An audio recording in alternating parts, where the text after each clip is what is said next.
Di sini Nabi SAW hendak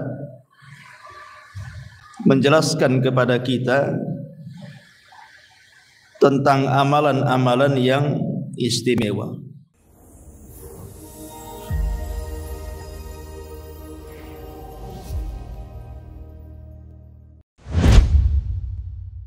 Bismillahirrahmanirrahim. Assalamualaikum warahmatullahi wabarakatuh.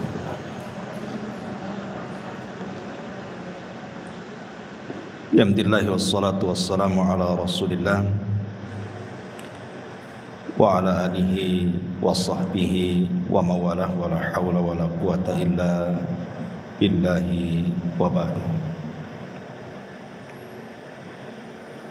Baik, kita lanjutkan membahas. Kita masih membahas kitab Arba'in Nawawi dan kita masuk pada hadis ke 36 atau 65 56.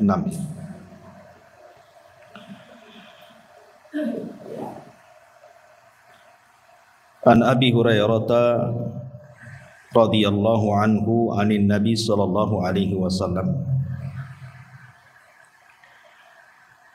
man naffasa an mu'minin kurbatan min kurabid dunya naffasallahu anhu kurbatan min kurabi yaumil qiyamah. Wa man yassara ala mu'sirin yassarahu Allahu alaihi fid dunya wal akhirah.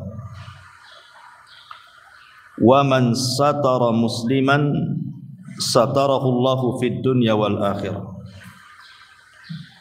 Wallahu fi auni al-'abdi ma kana al-'abdu fi auni akhihi. Wa man salaka tariqan yaltamisu fihi 'ilma sahhalallahu lahu bihi tariqan ilal jannah. Wa majtama'a qaumun fi baitin min buyutillah yatluna kitaballah wa yatadarasunahu bainahum illa nazalat alaihimus sakinah wa ghashiyatuhumur rahmah wa haffathumul malaikatu wa dzakarallahu fi man indah. Wa man batta'a bihi amaluhu lam yusri' bihi nasabuhu. Dari Abu Hurairah radhiyallahu an, dari Nabi sallallahu alaihi wa ala alihi wasallam, barang siapa yang melepaskan dari seorang mukmin kurbatan, sebuah kesulitan, min kurabid dunya, dari kesulitan-kesulitan dunia, naffasallahu anhu kurbatan min kurabi yaumil qiyamah, maka Allah subhanahu wa ta'ala akan melepaskan bagi dia kesulitan dari kesulitan-kesulitan hari kiamat. Dan barang siapa yang memudahkan ala mu'sir, kepada orang yang sedang terlilit hutang, yassarallahu alaihi fid dunya wal akhirah, maka Allah akan mudahkan bagi dia di dunia dan di akhirat. Dan barang siapa yang menutup aib seorang muslim, maka Allah akan tutup aib dia di dunia dan di akhirat. Dan Allah subhanahu wa ta'ala senantiasa menolong hambanya selama hamba itu menolong saudaranya. Maka barang siapa yang berjalan mencari ilmu agama, maka Allah subhanahu wa ta'ala akan mudahkan jalannya menuju surga. Dan tidaklah sebuah kaum berkumpul di salah satu rumah daripada rumah-rumah Allah, mereka membaca kitab Allah dan mempelajarinya, kecuali akan turun kepada mereka ketenangan dan akan diliputkan kepada mereka rahmat dan akan diturunkan kepada mereka para malaikat, dan Allah sebut mereka di sisi makhluk yang ada di atas sana. Maka barang siapa yang lambat amalannya tidak bisa dikejar dengan nasabnya. Baik.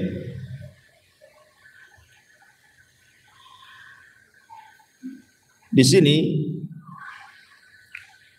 Nabi SAW hendak menjelaskan kepada kita tentang amalan-amalan yang istimewa. Karena amalan itu ada dua macam.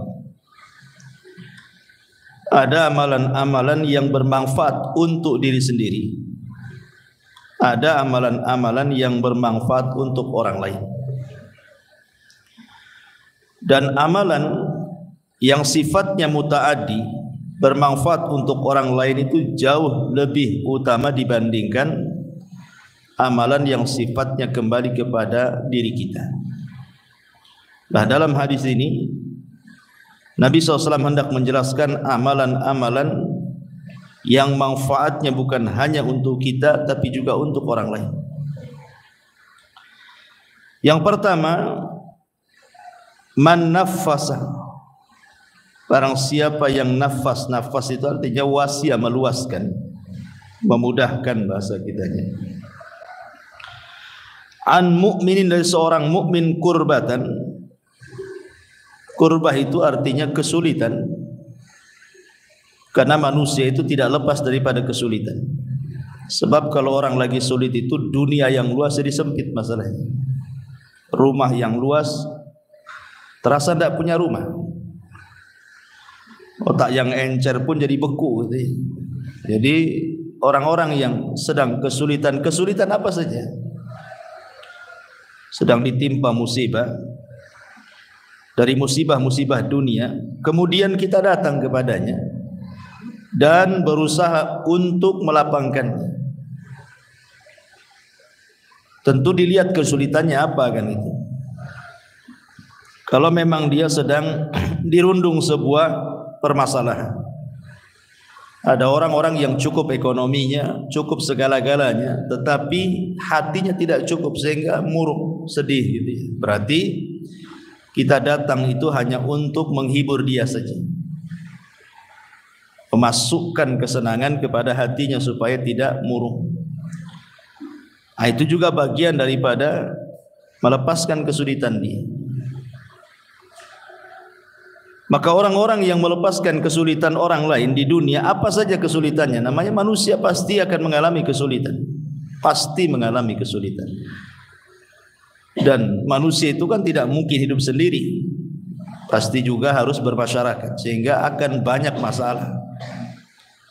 Tetapi siapa yang meluangkan waktunya untuk menolong orang lain, maka Allah Subhanahu wa taala akan lepaskan juga kesulitannya kelak pada hari kiamat. Itu namanya al-jaza min jinsil amal.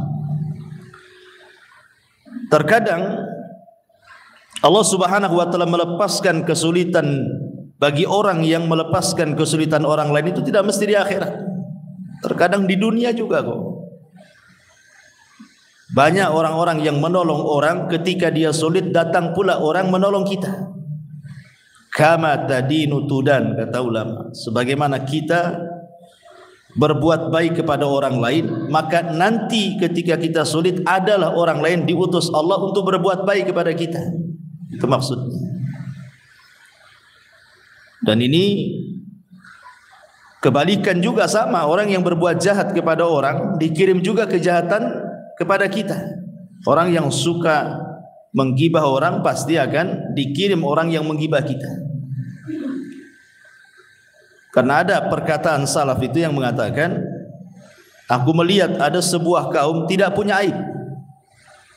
Ketika dia membicarakan aib orang lain, maka diutus oleh Allah orang yang membicarakan aibnya. Tapi ada sebuah kaum itu banyak aibnya, tetapi dia berusaha menutupi aib orang lain, maka aibnya dilupakan manusia. Dari sini juga ada hukum karma istilahnya ya.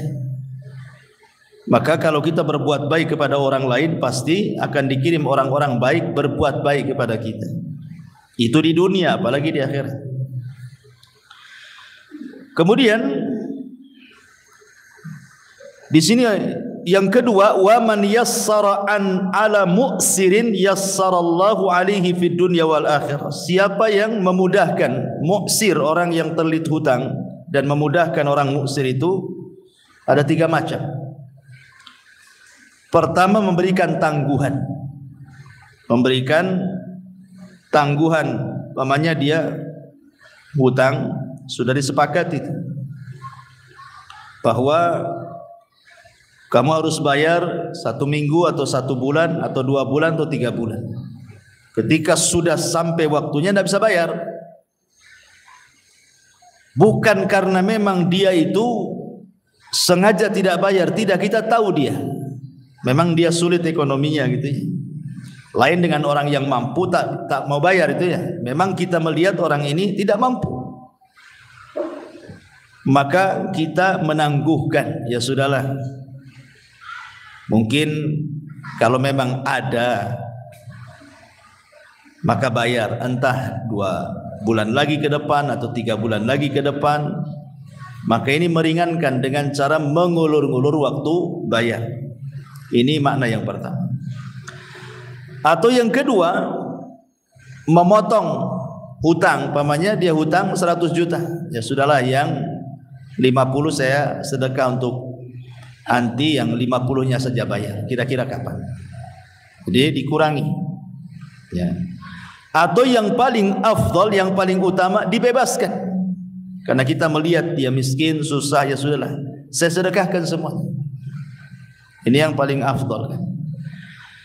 Maka orang-orang yang mampu melakukan 3 perkara ini, Nabi SAW katakan, wa man yassara an mu'sirin. Siapa yang memudahkan orang-orang yang terlilit hutang seperti ini dengan 3 cara tadi, memberikan tangguhan atau mengurangi hutang atau membebaskan sekalian gitu ya, maka balasannya yassarallahu alaihi fid dunya wal akhirah. Maka Allah akan mudahkan hidupnya itu di dunia dan di akhirat. Jadi di dunia sudah Allah mudahkan, di akhirat Allah mudahkan. Ya tentu kalimat kemudahan di dalam hadis ini, kata Imam Ibn Utsaimin rahimahullahu taala, boleh jadi maksudnya taisirul mal, dimudahkan ekonominya, karena dia sudah memudahkan orang-orang yang terlilit hutang. Entah bagaimana caranya, tiba-tiba mudah saja ekonomi. Suaminya kerja enak, tidak ada masalah gitu. Ada saja mungkin proyek di luar, tawaran-tawaran, pokoknya Allah mudahkan. Bisa saja itulah sebagai balasannya dari Allah. Atau taisirul a'mal, atau dimudahkan beramal, dimudahkan untuk beribadah, dihusyukan ibadahnya. Atau taisirut ta'lim, dimudahkan untuk belajar. Wa ghairi dzalik, wa ghairu dzalik ayyu nau'in min anwa'i taisir, kata Syekh Utsaimin, atau kemudahan-kemudahan yang lainnya. Bukan hanya kemudahan itu saja, kemudahan yang lainnya. Ini yang kedua, barang siapa yang memberikan kemudahan bagi seorang mukmin. Kita jelaskan secara global dulu ya, baru kita rinci. Kemudian yang ketiga, wa man satara musliman satarahu Allahu fid dunya wal akhirah. Siapa yang menutup aibnya seorang muslim di dunia, maka Allah Subhanahu wa taala akan tutup aibnya di dunia dan akhirat. Menutup aib itu ada 3 jenis. Pertama, ada orang ini secara zahir ya, maksudnya nampaknya orang baik. Jadi ibu nampak orang yang, ya ibu tahu dia punya aib. Siapa sih manusia yang tidak punya aib? Pasti punya aib. Tapi ada orang itu secara zahir memang orangnya baik, taat gitu ya. Ibadahnya, penampilannya nampak. Maka kalau orang seperti ini, ibu wajib tutup aibnya. ibu wajib tutup aibnya. Kalau nampak dia orang baik, dari segi penampilannya, dari segi ibadahnya, zahirnya, ya, maka tidak boleh dibuka aibnya. Bahaya. Membuka aib orang baik itu bahaya. Yang kedua, ada orang jahat, sejahat-jahatnya orang, menyakiti orang, membahayakan orang dengan kejahatannya. Mungkin dia preman atau apa gitu ya. Maka kata para ulama, boleh kita bongkar aibnya hanya untuk mencegah kejahatannya saja, hanya untuk tarbiyah supaya dia sadar. Ini yang kedua. Yang ketiga, zahirnya tidak tampak. Saya tidak tahu dia orang baik, orang enggak baik, saya tidak tahu. Karena dikatakan orang baik tak nampak zahirnya, dinampakkan orang jahat pun saya belum pernah melihat kejahatannya. Ragu-ragu antara orang baik, orang jahat. Maka hukum yang ketiga tetap asal adalah hukum menutup aibnya. Hukum asal menutup aibnya. Ini tiga orang yang harus dipahami tentang masalah satru al-aurah di sini. Man satara musliman, barang siapa yang menutup aibnya seorang muslim, artinya menyembunyikan, menutup, tidak menyebarkan, cukup kita yang tahu saja, maka Allah Subhanahu wa taala akan tutup aib kita di dunia dan di akhirat. Ini yang ketiga. Kemudian Allah Subhanahu wa taala, Rasul SAW menyebutkan yang keempat, wallahu fi aunil abdi ma kana al abdu fi auni akhihi. Dan Allah akan senantiasa menolong hambanya selama hambanya mau menolong saudaranya. Mau menolong saudaranya. Menolong apa saja, ya. Apa yang bisa kita tolong, nah kita tolong saudara kita. Pamannya ada tetangga butuh kita, dia sedang sakit, kita punya kendaraan, daripada dia sewa, udahlah kita antar saja. Dan macam-macamnya. Kemudian kata Nabi SAW, wa man salaka tariqan yaltamisu fihi ilmah, sahalallahu lahu bihi tariqan ilal jannah. Maka barang siapa yang berjalan dalam rangka mencari ilmu agama, maka Allah mudahkan baginya jalan menuju surga. Dan inilah jalan yang paling mudah. Jalan yang paling mudah, jalan pintas menuju surga itu adalah dengan ilmu. Jangankan urusan agama, Bu, ya urusan dunia saja mencari alamat kalau tidak ada pengetahuannya kan susah tuh, lama tuh nyarinya. Tapi kalau tahu alamatnya, tahu jalan tikusnya, sebentar saja sampai itu. Urusan agama juga sama. Kalau kita tahu jalannya nih, dengan banyak beramal, amal-amal tertentu memudahkan orang masuk surga, maka orang berilmu itu akan lebih mudah masuk ke dalam surga dibandingkan orang jahil. Karena orang jahil kan tidak tahu jalannya, macam mana caranya.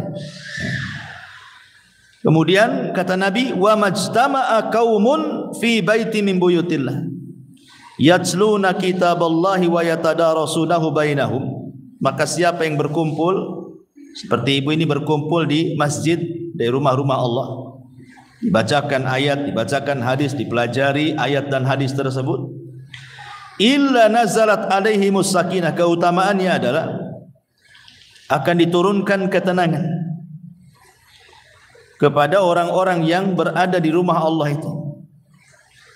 Yang kedua, wa ghasiyatuhumur rahmah, akan diliputi rahmat orang-orang yang bermajlis di situ. Wa haffathumul malaika, malaikat turun dan mengelilingi serta mendoakan ampun untuk dosa-dosa kita kepada Allah. Wa dzakarallahu fi man inda, yang keempat ini yang lebih luar biasa lagi, Allah sebut nama-nama kita yang hadir di majlis tersebut di depan makhluknya yang ada di sana. Maksudnya Allah menyebutkan nama-nama satu persatu di hadapan para malaikat di langit. Dan ini keutamaan para talabatul ilmi.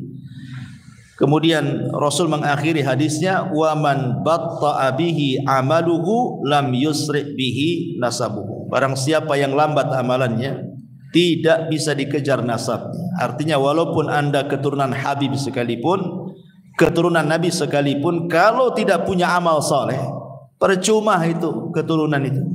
Karena pada hari kiamat itu nasab akan terputus. Yang bisa menyelamatkan itu adalah amalnya masing-masing. Baik. Ma'asyiral muslimat yang dimuliakan Allah Subhanahu wa taala. Di sini Nabi SAW ingin mengejarkan secara global akhlak, ya, seorang muslim harus berakhlak dengan senantiasa menolong orang lain atau saudaranya. Ada satu kisah menarik. Abdullah ibn Mubarak rahimahullahu taala. Abdullah ibn Mubarak rahimahullahu taala. Jadi kalau dia safar, entah safar haji atau umrah atau apa saja gitu, maka banyak teman-temannya itu yang ingin safar bersama dia. Jadi teman-temannya mengatakan, wahai Abdullah ibn Mubarak, kira-kira kapan engkau haji? Saya ingin haji sama kamu sama-sama. Saya ingin umrah sama-sama gitu. Tetapi kata Abdullah ibn Mubarak, baik, saya akan mengajak kalian kalau kalian memenuhi 3 syarat, dan aku kasih 3 syarat. Kalau mau safar denganku, lakukan 3 syarat. Kalau siap, aku safar sama kalian. Pertama, semua ongkos aku tanggung. Semua ongkos aku tanggung. Yang kedua, selama perjalanan aku yang jadi muadzin apabila datang waktu sholat. Enggak boleh kecuali aku yang jadi muadzin. Kemudian yang ketiga, selama perjalanan aku yang akan berkhidmat kepada kalian. Aku yang akan menjadi pembantu kalian. Kalau kalian siap, ayo safar denganku. Ya gimana enggak enak safar dengan dia coba. Tiket diongkosi, ya kan Bu? Kalau ibu mau safar ke Jawa, ada yang ongkosi tiket PP, maulah semuanya. Atau kemana gitu kan? Makanya orang suka safar dengan Abdullah bin Mubarak itu, karena tiket ditanggung dia, PP coba. Yang kedua, dia pula yang melayani kita gitu. Pemain kalau safar zaman dulu kan, kalau lapar kan ya berhenti masak gitu ya. Lain dengan zaman sekarang, tinggal singgah di warung. Jadi kalau umpamanya berhenti istirahat, saya yang masakkan kalian, kalian tinggal makan saja. Kemudian yang ketiga, tapi syaratnya juga kalau waktu-waktu sholat datang, aku yang akan menjadi muazzin. Bagaimana Abdullah ibn Mubarak rahimahullahu ta'ala memberikan contoh kepada kita bahwa orang itu dikatakan baik bukan hanya sekedar di lingkungannya saja kan. Orang itu dikatakan baik kalau dia baik di 3 tempat. Ya. Pertama, sebagai tetangga, nampak kebaikan, bertetangga di samping kita. Yang kedua, partner bisnis. Kalau dia berserikat dalam bisnis, dia tidak ada masalah, baik orangnya. Ya. Maka dia orang baik. Dan yang paling berat yang ketiga, ketika safar. Ibu menilai orang baik atau tidak tetangga ini, ajak safar. Makanya safar dikatakan safar. Kenapa bahasa safar dikatakan safar? Karena yusfiru tabi'atar rajul. Safar itu menampakkan tabiat asli. Kalau lagi bertetangga ya baik-baik saja, bisa saja dia tajamul kan, pura-pura senyum, pura-pura nyapa, pura-pura mengucap salam kan, bisa saja ya. Tapi ketika safar tidak bisa berpura-pura orang. Orang itu ketika safar tidak bisa berpura-pura. Kalau masih bertetangga bisa berpura-pura dia. Tapi kalau safar susah berpura-pura itu. Apalagi safar tempo dulu itu beda dengan safar sekarang kan. Safar tempo dulu itu kan ya pakai kuda, pakai unta, berjalan di padang pasir, jauh lagi tempatnya kan. Akan banyak kelelahan, keletihan. Sehingga akan menampakkan tabiat orang. Apakah orang ini bakhil atau tidak, gitu ya. Orang ini punya perhatian atau tidak, suka bantu atau tidak, apakah egois atau apa, nampak itu nanti. Orang lagi safar. Makanya Abdullah ibn Mubarak mengajarkan kepada kita bagaimana menjadi orang baik.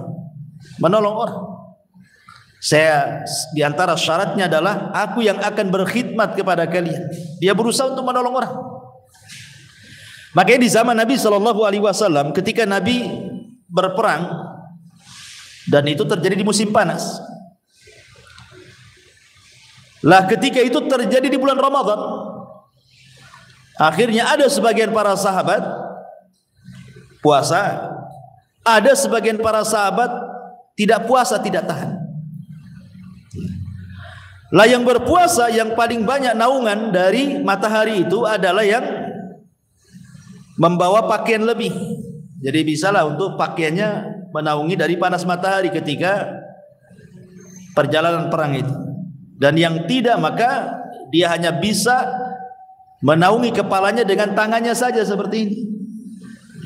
Akhirnya karena jarak tempuh juga jauh, banyak orang-orang yang tidak sanggup, khususnya orang-orang yang berpuasa. Ada sebagian mereka yang kemudian lelah, letih, dan ada yang pingsan karena menahan lapar. Sehingga orang-orang yang tidak berpuasa inilah yang kemudian menyiapkan segalanya. Kalau istirahat, dia menyiapkan tempat istirahatnya, menyediakan segalanya, dan begitu seterusnya. Ketika Nabi SAW melihat orang-orang yang tidak berpuasa itu, mereka sungguh-sungguh menolong orang-orang yang berpuasa. Kata Nabi SAW, "Zahabal muftiruna bil ujur." Sungguh orang-orang yang membatalkan puasa itu telah mengambil pahala orang-orang yang berpuasa, diambil oleh mereka. Karena mereka yang membantu. Sementara yang puasa ya lemas saja kan, tidak bisa apa-apa. Tapi Rasul mengatakan, "Zahaba al-muftiruna bil ujur." Orang-orang yang tidak puasa telah mengambil pahala-pahala orang yang berpuasa.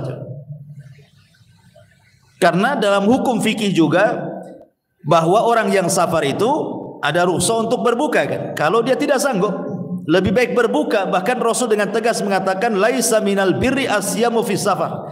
Tidak ada kebaikan orang yang safar berpuasa. Maksudnya orang-orang yang tidak tahan, tidak sanggup berpuasa, nekat pula dia berpuasa gitu ya. Tidak ada kebaikan dia memaksa puasa ketika safar. Kecuali kalau safarnya tidak jauh, apalagi zaman sekarang dimudahkan dengan pesawat gitu ya. Ya sama saja sebenarnya sih. Saya berjalan naik motor ke sini ke Tiban sama juga naik pesawat ke Jakarta kan, naik pesawat saja. Malah hausan naik motor dari sini ke Tiban atau ke Batam Center daripada naik pesawat gitu ya. Ya kalau yang demikian, yang seperti ini ya lebih puasa kan, supaya abro lidhimah, supaya jangan punya utang. Sebab berat kalau orang punya utang itu bayarnya. Bayar puasa saja susah, apalagi bayar uang, makin berat lah kan gitu. Ya.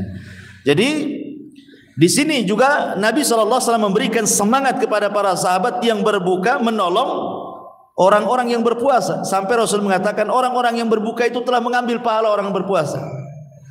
Jadi menolong orang lain itu besar pahalanya.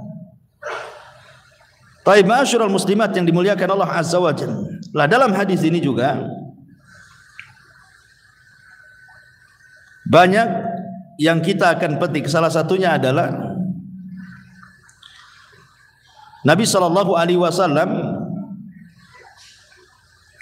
memberikan kepada kita pahala bagi orang-orang yang melepaskan hutang seorang muslim. Ada 3 pahala yang akan diberikan oleh Allah Subhanahu wa taala bagi orang-orang yang tidak mempersulit orang yang terlilit hutang. Yang pertama, dia akan mendapatkan naungan di hari yang tidak ada naungan kecuali naungan Allah Azza wa Jalla. Dan itu berdasarkan hadis riwayat Muslim. Nabi mengatakan, "Man anzara mu'siran," barang siapa yang memberikan tempo bagi orang-orang yang terlilit hutang, ataupun wada'a anhu, ataupun bukan hanya memberikan tempo, melepaskan. Tadi saya katakan melepaskan mungkin separuhnya atau secara keseluruhan. Maka Rasul mengatakan, "Adzallahu Allahu fi dhillihi." Maka orang ini akan mendapatkan naungan di bawah naungan Allah Subhanahu wa taala pada hari kiamat. Ini yang pertama. Yang kedua, Dia akan dilepaskan dari kesulitan-kesulitan hari kiamat. Kesulitan hari kiamat itu banyak. Bukan hanya matahari di atas kepala saja kan, berdiri, keringatan gitu. Bukan hanya panas gitu, keringatan, berdesak-desakan dan macam-macam. Was-was ya. Maka orang-orang yang seperti ini berdasarkan hadis juga yang kita baca tadi, maka Allah Subhanahu wa taala an yunjiyahu Allahu min qurabi yaumal qiyamah, maka dia akan diselamatkan dari kesulitan-kesulitan pada hari kiamat. Kemudian yang ketiga, Allah Subhanahu wa taala terkadang akan melepaskan dosa-dosanya sebagaimana dia melepaskan hutang orang. Jadi pada hari kiamat ada orang yang dipanggil oleh Allah Subhanahu wa taala. Orang yang dipanggil oleh Allah. Kemudian ditanya, "Hallaka hasanah?" Atau "A'amilta minal khairi syai'an?" Apakah kamu punya amalan kebaikan walaupun kecil, walaupun sedikit? Orang ini mengatakan, "Aku tidak ingat." Aku tidak ingat, maksudnya karena dia tidak banyak beramal. Tidak bisa menyebutkan. Kalau dia banyak amalannya kan tinggal disebutkan saja. Tapi karena dia tidak banyak amalannya, dia mengatakan aku tidak ingat, kecuali katanya aku pernah menghutangi seseorang, kemudian dia tidak sanggup bayar, maka aku ikhlaskan semuanya. Ya, aku lepaskan semuanya. Hanya itu yang aku ingat ya Allah. Maka Allah Subhanahu wa taala mengatakan, sebagaimana engkau telah melepaskan orang-orang yang terlilit hutang dari dirimu, maka Allah lebih berhak melepaskan dirimu dari api neraka, masuk ke dalam surga. Ya. Bagaimana orang-orang yang seperti ini ya? Kalau ikhlas maksudnya kan, karena urusan harta ini kan memang sulit kan, apalagi tabiat manusia itu wa yuhibbunal mala hubban jam. Jangankan bicara jutaan, ratusan ribu saja kadang-kadang dikejar-kejar tuh orang yang punya utang. Kapan bayar? Kapan bayar katanya. Ya. Iyalah Ustaz, kita pun makan susah gitu ya. Dia dulu minta-minta, kasihanlah dia, akhirnya kita kasih. Sekarang saya yang minta, dia tak kasihan pula sama saya katanya. Ya sebenarnya hak kita menuntut hutang gak ada masalah kan itu. Hak kita tidak apa-apa. Tapi kalau seandainya kita ingin mendapatkan pahala, mendapatkan naungan, ya seperti ini caranya kan itu. Karena paling cepat mendapatkan pahala dengan cara memberikan tangguhan atau memangkasnya atau mengikhlaskan semuanya. Taib. Ini juga diantara faedah dari hadis ini juga. Kemudian juga faedah dari hadis ini juga adalah ketika Nabi SAW bicara tentang berusaha untuk menolong saudaranya, atau dalam bahasa lain disebut qadha hawaijin nas, melepaskan kesulitan-kesulitan manusia. Thabit Al-Bunani atau dalam riwayat Al-A'mash rahimahullahu ta'ala, jadi ada seseorang ini ingin menemui orang tertentu di zaman Hasan Al-Basri rahimahullahu ta'ala. Di zaman Hasan Al-Basri rahimahullahu ta'ala, jadi dia datang kepada Hasan Al-Basri, "Ya Imam, berikan kepadaku kawan agar aku bisa menemui seseorang." Mungkin seseorang ini entah pejabat, entah apa gitu kan, kita sulit kalau orang biasa menemui pejabat. Harus ada orang dekat dia ya kan, atau orang yang berpengaruh lah, supaya kita bisa menemuinya. Sementara bukan hanya sekedar butuh teman yang berpengaruh kepada orang tersebut, perjalanan pula jauh. Jadi dia meminta tolong kepada Hasan Al-Basri, "Berikan teman untukku. Aku ingin ketemu dengan seseorang, tapi tidak mungkin aku ketemu dengan dia kecuali engkau yang kasih rekomendasi." Akhirnya kemudian Hasan Al-Basri mengatakan, "Kalau begitu datanglah kepada A'mash." Lah A'mash ini seorang ulama besar, sementara ketika itu dia sedang i'tikaf. Kata Hasan Al-Basri, "Kasih tahu aku yang nyuruh.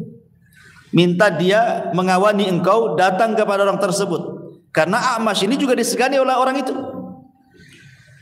Kemudian orang ini datang kepada A'mash dan mengatakan, ya A'mash, kata Hasan Al-Basri, engkau disuruh menemani aku menjumpai fulan, dan itu jaraknya cukup jauh.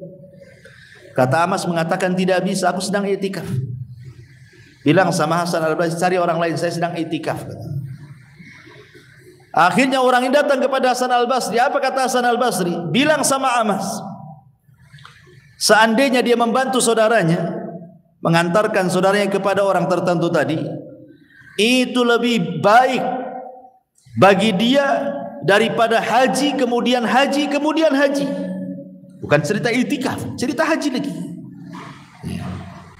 Kalau seandainya dia haji berkali-kali, itu lebih baik dia mengantarkan orang ini kepada orang tersebut, karena anda sudah menolongnya. Dari sini juga ada kaidah kalau pemahaman kita dari perkataan Hasan Al-Basri itu, pertama yang saya katakan di awal bahwa ibadah yang sifatnya manfaat kepada orang lain jauh lebih baik di hadapan Allah dibandingkan ibadah yang manfaatnya kembali kepada kita, kan? I'tikaf kan kembali kepada kita. Haji juga sama.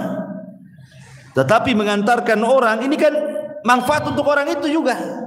Makanya kata Hasan Al-Basri, katakan kepada A'mash itu, seandainya dia mau menolong orang ini mengantarkan, jauh lebih baik pahalanya dibandingkan dia haji kemudian haji kemudian haji gitu. Apalagi i'tikaf. Nah, soalnya seperti itu. Jadi luar biasa kan, menolong orang ini luar biasa gitu pahalanya. Kata Hasan Al-Basri rahimahullahu ta'ala. Ma'asyiral muslimat yang dimuliakan Allah Subhanahu wa taala. Kemudian juga dalam hadis ini yang paling penting juga adalah menutup aib. Di dunia ini selain para nabi, tidak ada manusia yang sempurna 100%, dan tidak pula ada orang yang berdosa 100%. Tidak ada manusia yang sempurna 100%, tidak ada juga yang berdosa 100%. Pasti orang itu di antara sempurna dan berdosa. Artinya tidak ada yang sempurna.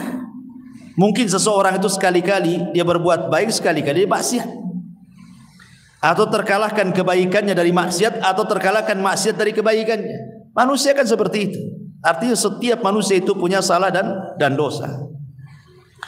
Karena kita tahu bahwa manusia itu ada salahnya, terkadang satu sisi ada salahnya, terkadang satu sisi juga ada dosanya, maka kita tidak bisa mencela orang. Ketika kita kemudian membongkar aib orang lain, apakah kemudian para pembongkar aib itu pada badannya tidak ada aib? Pasti ada aib, tidak mungkin tidak ada aib. Namanya tidak ada manusia yang sempurna, kan? Pasti kita juga punya aib. Sebagaimana orang itu punya aib, kita juga sama. Makanya kenapa dalam sebuah hadis Nabi SAW mengatakan, Innallaha hayyun sittirun yuhibbul haya was sitra. Allah itu zat yang maha pemalu lagi maha penutup, dan Allah suka dengan hamba-hambanya pemalu dan hamba-hambanya penutup aib orang. Allah suka karena di antara sifat Allah itu sittir, menutup aib. Makanya sering saya katakan, Bu, kenapa orang itu dihargai manusia coba? Kenapa ibu masih dihargai orang? Karena aib ibu kan orang tidak tahu masalahnya. Coba kalau setiap kita dibongkar oleh Allah aibnya, baik aib rumah tangga kita, baik aib kita sendiri, anak-anak kita, keluarga kita, mungkin gak ada yang hormati kita. Allah yang menjadikan kita terhormat. Makanya ada orang-orang itu yang berbuat dosa di malam hari, Allah tutup aibnya di siang hari. Ada orang-orang berbuat dosa di siang hari, Allah pula tutup aibnya di malam hari. Sebab itulah semua manusia dihormati satu dengan yang lainnya. Kenapa? Karena belum terbongkar saja aibnya. Coba kalau terbongkar aibnya, mungkin orang meletakkan pasir di atas kepala kita. Seperti perkataan Imam Ahmad ibn Hanbal rahimahullah ta'ala ketika dia belanja ke pasar. Imam Ahmad ini ke pasar belanja, nengok murid-muridnya banyak di pasar. Imam Ahmad nenteng-nenteng barang kan itu. Kata murid-muridnya, ya imam, antal imam. Kau ini imam, tidak perlu kau bawa-bawa barang ini. Biar kami murid-muridnya yang membawa barang-barang ini, kau jalan saja. Kata Imam Ahmad, tidak. Ya. Ini belanja saya yang bawa. Kalian menghormati saya itu, kata Imam Ahmad, karena kalian tidak tahu aibku saja, katanya. Kalau Allah bongkar aibku di hadapan kalian, tentu kalian akan meletakkan pasir di atas kepala aku. Jadi kita bersyukur Allah masih menutup aib kita itu. Karena dengan cara itulah kita masih dihargai orang. Dihargai orang lain karena belum terbongkar aibnya. Masing-masing kita punya aib. Di zaman Nabi SAW ada seorang budak namanya Ma'iz. Seorang budak namanya Ma'iz. Ma'iz ini punya tuan namanya Hazal. Jadi Ma'iz ini budak, kemudian dijadikan anak angkat oleh Hazal. Tiba-tiba Ma'iz ini berzina dengan sesama budak. Ketahuan sama Hazal, tuannya ini. Ya. Akhirnya kemudian dilaporkan sama majikannya. Padahal Ma'iz ini sudah tobat, ketahuan tuannya sekaligus bapak angkatnya, dia bertobat, tidak akan mengulangi lagi, berjanji. Maka Hazal memaksa dia untuk dilakukan had, dilakukan hukuman rajam karena Ma'iz sudah menikah. Dia berzina, hukum rajam dalam Islam kan itu. Jadi Hazal ini akhirnya datang kepada Nabi SAW, kemudian menceritakan tingkah laku Ma'iz ini yang berzina dengan orang lain sementara dia sudah menikah. Berarti Hazal minta untuk ditegakkan hukum Islam, rajam. Kemudian datanglah Hazal melaporkan seperti itu. Akhirnya orang-orang tahu. Yang tadinya tidak tahu, orang jadi tahu. Maka karena urusannya sudah sampai kepada Rasulullah, sudah sampai kepada Rasulullah, akhirnya kemudian Ma'iz pun datang dan mengatakan, ya Rasulullah, zanaitu fatahhirni. Rasul, aku sudah berzina, bersihkan aku. Rasul, aku sudah berzina, bersihkan aku. Karena akhirnya kemudian Ma'iz meminta juga supaya ditegakkan rajam karena laporan bapaknya. Akhirnya dia ngaku lah kan gitu. Terpaksalah akhirnya ditegakkan hukum, dirajamlah Ma'iz. Sampai ketika dirajam itu ada yang sahabat yang mencela Ma'iz itu. Maka Rasul mengatakan, jangan kau cela Ma'iz. Kemudian setelah perajaman itu Rasul memanggil siapa? Hazal, bapak angkatnya. Dan Nabi SAW mengatakan, ya Hazal, lau satartahu biridaika kana khairan. Hazal, kenapa kau datang kepadaku menceritakan tentang perzinahan Ma'iz? Kalau engkau tutup aibnya, kau jangan cerita. Kamu panggil saja Ma'iz, nasihati dia supaya tobat.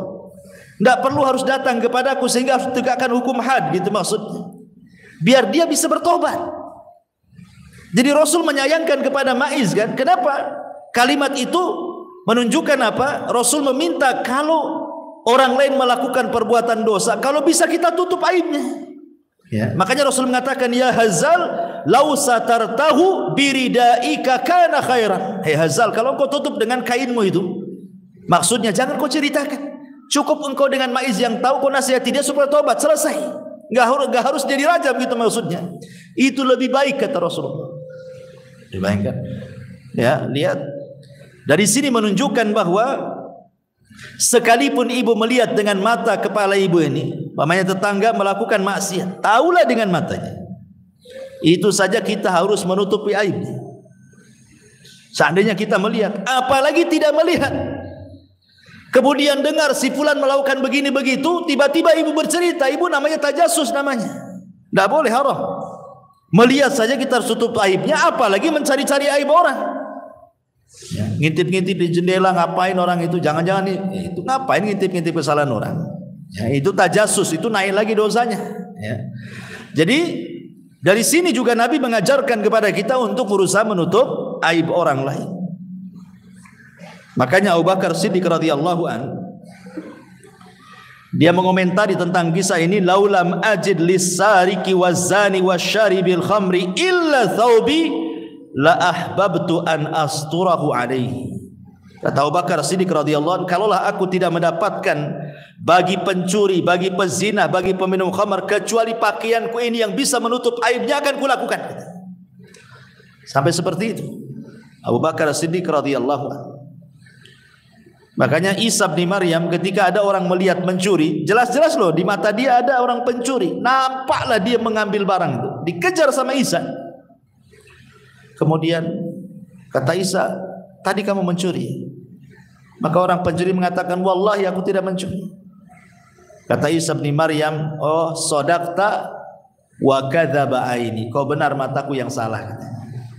Supaya menutup aibnya gitu ya. Jadi coba kalau ibu kata, oh iya ya, saya nggak melihat, mungkin saya yang kelilip mata, supaya kita tidak bercerita lah sama orang. Ini juga salah satu pentingnya seseorang itu menutup aib saudaranya. Itu diantara faedah daripada hadis ini. Kemudian juga faedah tentang pentingnya ilmu. Di ujung hadis Rasul mengatakan, tidaklah seseorang itu berjalan menuju tempat belajar, mempelajari agama, kecuali Allah mudahkan jalan menuju masuk surga. Alhamdulillah Bu, Allah mudahkan ilmu kepada kita kan. Ibu tidak harus jalan seperti para ulama dulu lah. Berjalan itu bisa berbulan-bulan, bertahun-tahun hanya untuk belajar. Bahkan dikisahkan itu ada seorang suami meninggalkan istrinya sedang hamil, hanya ingin belajar. Kemudian belajar lama tidak pulang-pulang sampai anaknya lahir, sampai anaknya remaja, sampai anaknya dewasa. Berapa puluh tahun dia belajar. Kemudian setelah mendapatkan ilmu yang cukup, dia ingin berdakwah ke kampungnya, pulang dia. Ketika hendak menemui istrinya, ya anaknya kan tidak kenal siapa dia, padahal itu bapaknya. Dia ambilnya pedang, mau dibunuh itu bapaknya. Dikiranya dia hendak melakukan sesuatu kepada ibunya, karena anaknya udah besar. Zaman dulu kan sulit, kalau zaman sekarang ya bisalah video call kan, nampaklah wajah bapaknya kan. Zaman dulu mana tahu, apalagi jangan lagi cerita call-callan kan, ngirim surat saja tidak jelas kemana alamatnya, kadang sampai kadang tidak. Ketika datang anaknya sudah dewasa, anaknya marah gitu, kamu apa masuk katanya. Kata ini saya ini rumah saya. Hampir berkelahi itu. Ketika kemudian istrinya keluar dan mengatakan, nah itu ayah. Itu zaman dulu loh, belajar sampai seperti itu. Kalau sekarang Bu ya, kalau suami pergi sampai berpuluh-puluh tahun udah kawin lagi itu di sana paling, ya kan? Atau ibu yang kawin di sini kan. Tahu-tahu suaminya datang udah cerai, udah suami baru, kan ada ceritanya. Ustadz, saya dulu punya suami merantau Kalimantan. Lama 20 tahun dia tak balik-balik. Saya kira dia ada mati dia. Lewat 10 tahun lebih akhirnya saya gugat cerai ke pengadilan. Karena saya sudah tidak bisa lagi hubungi dia. Mau pakai apa lagi? Mau nyurati kemana alamatnya? Ya sudah dianggap mati katanya. Sudah nikah datang pula suaminya. Ya. Jadi tapi kan ini ijtihadnya orang dulu. Ya tentu kalau zaman sekarang melakukan yang seperti ini kan mustahil juga. Tapi kan menurut kita akan himmahnya orang dulu. Himmahnya orang dulu itu kalau belajar itu safarnya jauh-jauh.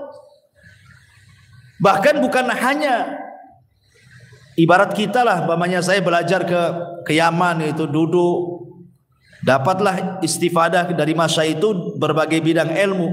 Zaman dulu itu kadang-kadang ilmunya itu bukan sebanyak yang kita bayangkan. Kadang-kadang hanya memastikan sebuah hadis saja itu mereka harus berjalan tuh. Seperti yang dilakukan siapa? Abi Ayyub Al-Ansari. Abi Ayyub Al-Ansari. Abi Ayyub Al-Ansari ini mendengar sebuah hadis. Hadis yang kita baca, man satara musliman satarahu Allahu yaumal qiyamah. Siapa yang menutupi aib seorang muslim di dunia, maka Allah akan tutup aibnya di akhirat. Masalahnya Abi Ayyub Al-Ansari ini dia tidak mendengar langsung dari Nabi, tapi dia mendengar dari orang yang mendengar dari Nabi. Lah orang yang mendengar dari Nabi itu tinggalnya di Mesir, dia di Madinah. Namanya Uqbah ibn Amir. Terpaksa Abi Ayyub ini menyiapkan perbekalannya, untanya dan banyak perbekalannya, berjalan dia dari Madinah ke Mesir. Hanya untuk memastikan betul enggak kau mendengar ini dari Nabi, hanya itu saja. Setelah ke Mesir berjumpa dengan Uqbah ibn Amir, wahai Uqbah, betul kau mendengar hadis man satara musliman satara Allah yaumal qiyamah dari Nabi? Kata Uqbah, ya aku mendengarnya. Dah pulang lagi. Perjalanan dari Madinah ke Mesir ini bukan tidak berongkos kan, itu di zaman itu harus beli untanya, perbekalannya. Kan jauh itu perjalanan, bisa berbulan-bulan sampai di Mesir kan. Habis berapa duit itu? Tetapi demi memastikan itu saja, para sahabat itu menunjukkan apa? Mulianya sebuah ilmu. Dan ini juga sama dengan yang dilakukan Jabir bin Abdullah radhiyallahu an ketika dia mendengar hadis Nabi SAW, yuhsyarun nas yaumal qiyamah khufatan uratan ghurlan. Nanti pada hari kiamat manusia dikumpulkan telanjang, tidak pakai sandal, kembali tidak dikhitan. Jabir ini tidak mendengar langsung dari Nabi, tapi dari orang yang mendengar langsung dari Nabi. Orangnya ada di Syam, namanya Abdullah ibn Unais radhiyallahu anhu. Ketika dia mendengar Abdullah ibn Unais masih hidup di Syam, dia persiapkan unta terbaiknya, perbekalannya, berjalanlah dia dari Madinah ke Syam, hanya ingin berjumpa dengan Abdullah ibn Unais. Sudah berjumpa dengan Abdullah ibn Unais, hanya mengatakan, wahai Abdullah ibn Unais, betul engkau mendengar dari Nabi bahwa nanti pada hari kiamat manusia akan dikumpulkan telanjang, tidak dikhitan, kemudian tidak beralaskan sandal? Kata Abdullah ibn Unais, iya katanya. Ya sudah, balik lagi. Hanya itu saja coba orang dulu kan. Tapi lihat himmahnya menuntut ilmu itu luar biasa. Karena bagi mereka sanad ulu itu lebih baik daripada sanad nazil. Artinya yang dekat dengan Nabi itu lebih baik dibandingkan yang jauh dari Nabi. Ketika dia mendengar hadis itu kan, Jabir itu dari orang ketiga masalahnya di kota Madinah. Sementara Abdullah ibn Unais itu orang kedua setelah Nabi kan. Jadi semakin dekat dengan Nabi itu disebut sanad ulu, itu lebih afdal bagi orang-orang dulu dibandingkan jauh dari Nabi. Ibaratnya ibu langsung belajar ke saya lebih baik dibandingkan belajar ke murid saya gitu maksudnya. Itu namanya sanad ulu. Ya. Tapi ini menunjukkan apa? Himmahnya menuntut ilmu zaman dulu kan seperti itu. Makanya mereka tahu hadis Nabi SAW, man salaka tariqan yaltamisu fihi ilman sahhalallahu bihi tariqan ilal jannah wa majtama'a qaumun fi baitin min buyutillah yatluna kitaballah wa yatadarasunahu bainahum illa nazalat alaihimus sakinah wa ghasyiyatuhumur rahmah wa hafathumul malaika wa dzakarallahu fi man indah. Kemudian Nabi setelah menjelaskan keutamaan berjalan, ibu dari rumah ke masjid ini, itu keutamaan berjalannya namanya ya. Nah sekarang keutamaan di majelisnya. Nah, jadi Rasul lengkap. Yang tadi keutamaan ibu jalan dari rumah ke Nurul Hidayah ini. Kalau orang berjalan dari rumah ke tempat majelis ilmu, berarti Allah sedang memudahkan jalan ibu ke surga gitu maksudnya. Nah sekarang keutamaan kalau sudah sampai di majlis, kemudian ibu berkumpul, didengarkan ayat-ayat Al-Quran, hadis-hadis Nabi, dijabarkannya, dijelaskannya, maka Rasul mengatakan akan diberikan 4 keistimewaan. Pertama, Allah turunkan ketenangan. Sakinah itu artinya ketenangan, karena majlis itu sama dengan sedang berzikir. Dan Allah mengatakan ala bi dzikrillahi tatmainnul qulub. Ingat, dengan berzikir kepada Allah hati tenang. Ibu kalau sering bermajlis kan otomatis pengetahuan makin banyak. Yang tadinya tidak tahu ini halal jadi tahu ini halal. Yang tadinya tidak tahu itu haram jadi tahu itu haram. Yang tadinya tidak tahu ini syirik jadi tahu itu syirik. Ini tauhid jadi tahu ini tauhid. Ini sunnah, ini yang menentang sunnah. Akhirnya kan jadi tahu bu. Sehingga ibu ini tenang hidupnya. Ah ini nggak boleh ini haram, nggak boleh. Tenang. Ah ini boleh ini dimakan, halal. Tenang jadinya kan bu.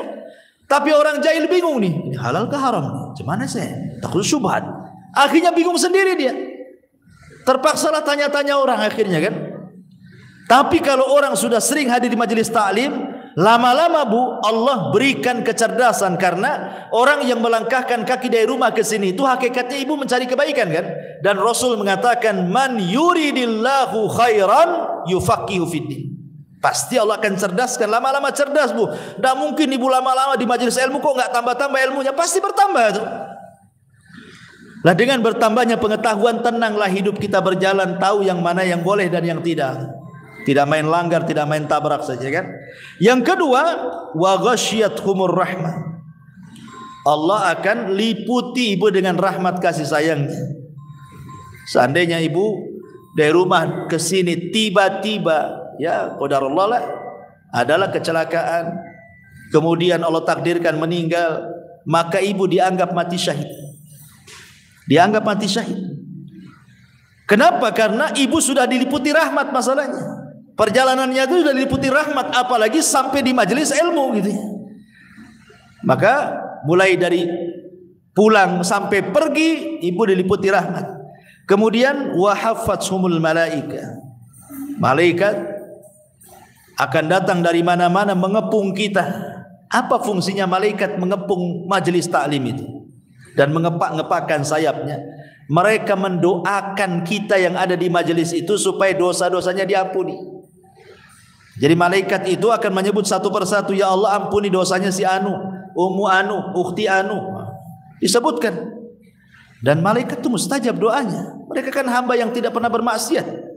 Kalau sudah berdoa ya mustajab doanya malaikat.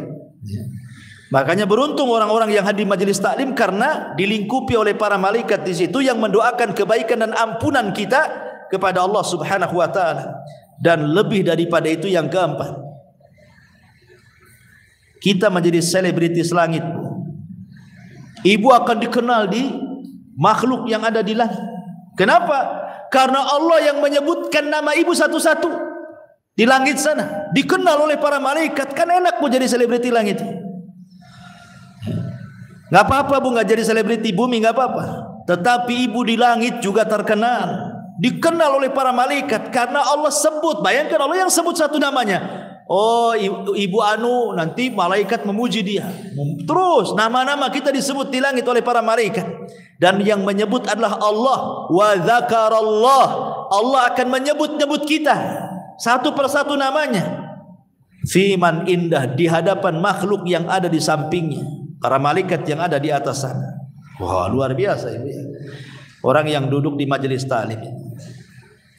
Makanya kata Nabi SAW, kalau ibu sudah datang bermajelis taklim, kemudian selesai majelis, baca kafaratul majelis, kemudian ibu pulang, kata Nabi SAW, kumu maghfuran lakum. Berdirilah, pulanglah kalian, Allah sudah ampuni dosa-dosa kalian, dan Allah telah ganti keburukan kalian dengan kebaikan. Kumu maghfuran lakum qad buddilat sayyiatikumul hasanat, kata Rasul. Jadi seolah-olah ibu datang bawa dosa gitu ya, kemudian pulang tinggal dosa. Nah, begitulah majelis taklim itu.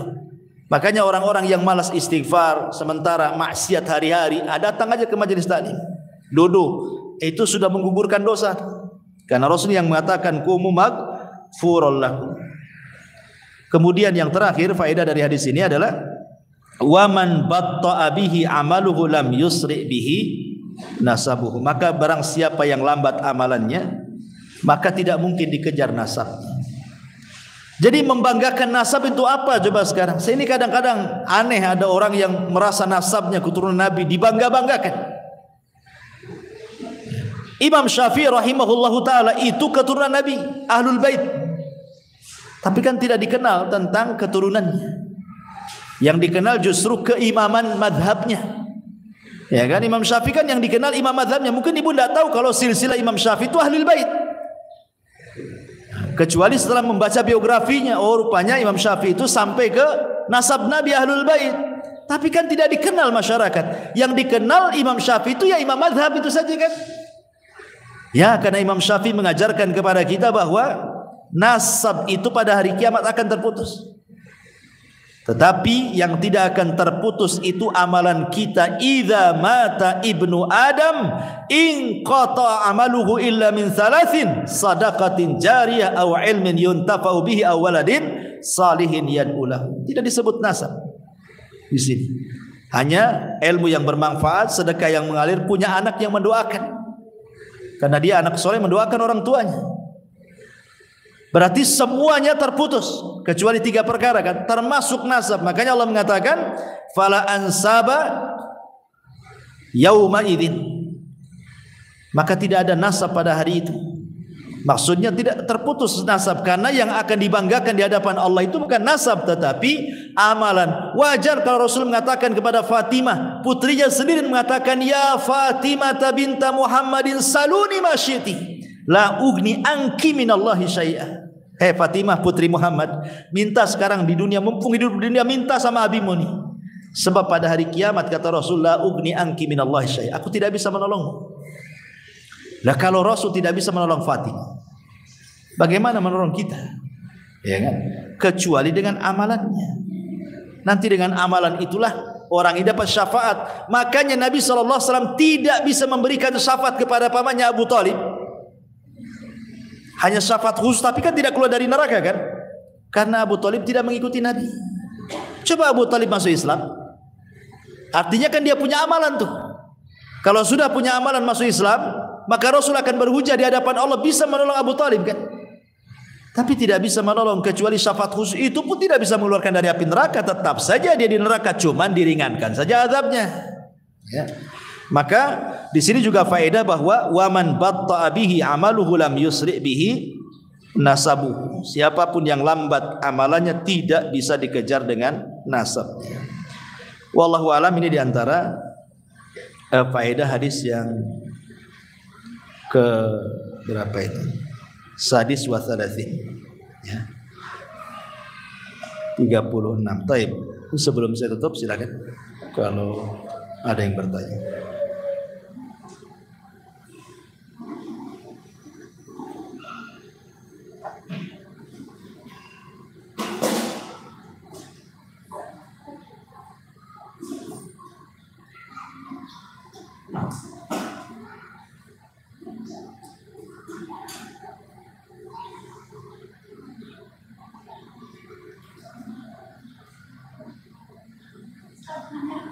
Iya. Boleh. Bismillah. Pembahasannya yang itu tadi mengenai sumpah yang diadakan oleh orang Israel kepada Nabi Musa yang Nabi subuh. Itu kan minta sumpah sementara kaum Israel itu kan bukan seorang Muslim, istilahnya apa berlaku sumpah yang diucapkan atas nama Allah itu berlaku enggak?